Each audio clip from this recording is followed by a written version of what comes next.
Ai duhet të jetë babai më i lumtur në botë. I biri ka bërë 10 milion shqiptarë të festojnë, të harrojnë gjithçka dhe të thrasin vetëm një emër, Armando Sadiku. Në intervistën e parë për mediat e qytetit të Elbasanit, i Adi Armandos, Durim Sadiku u rrëfen emocionet e golit të birit ndaj Rumanisë.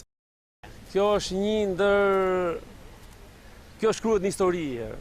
Ky goli djalit tim, plus që ishte një gol që e prisnin të gjithë shqiptarët, edhe ekipi vetë me këtë gol është u çliru dhe vetë si ekip, që po t'i vi që të kemi ndeshje tjetër grupi, ne nuk na rreth njëri.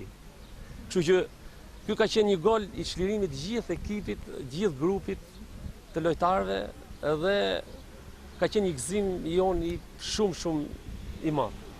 Do të shkruhet padyshim në histori pasi Armando Sadiku shënoi golin e parë të Shqipërisë në Europian. Gianni Ndebiazi besoi deri në fund duke aktivizuar titullar në të 3 ndeshjet e fazës në grupe dhe në fund u shpërblye me gol.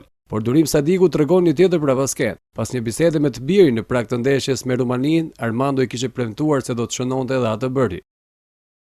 Unë kisha një parandej shumë të madhe që djali do të shënonte gol, por nuk isha i bindur do lunte apo s'do lunte. Dhe në momentin kur e morën vesh që djali do lunte, emocionet e ona u shtuan më shumë, edhe kisha i besim të madh që ai do shënonte gol.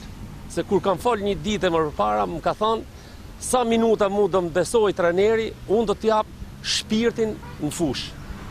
Sado që djali ka qenë pak i dëmtuar nga Gavilja, unë do t'jap shpirtin në fushë për aq minuta sa ai do më besoj mu. Për atë besim që ai i dha për 2 ndeshjet e para, si me Zvicrën, ashtu dhe me Francën, që ato kanë luajtur në një mënyrë shumë të mirë, shumë shkëlqyeshme. Ai është besim plot se Shqipëria do të shkojë më tej në këtë kompeticion, ndonse ende duhet të presë përfundimin e të gjitha ndeshjeve në fazën e grupeve. Kjo ëndër ne nuk e kemi çu ndonjëherë në përmend që do arrishim deri këtu. Kjo është një gjë shumë e madhe për ne si familje, edhe për gjithë kombin shqiptar.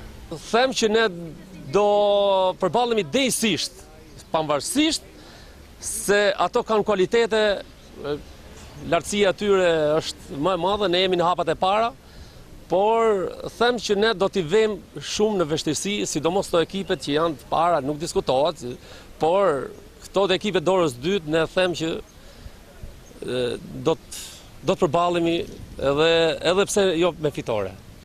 Në fund nuk lë pa falendëruar dhe tifozët që sipas tij janë mbështetja kryesore e ekipit kombëtar, i cili në ndeshjen ndaj Rumanisë u shpërbleu në mënyrën më të mirë.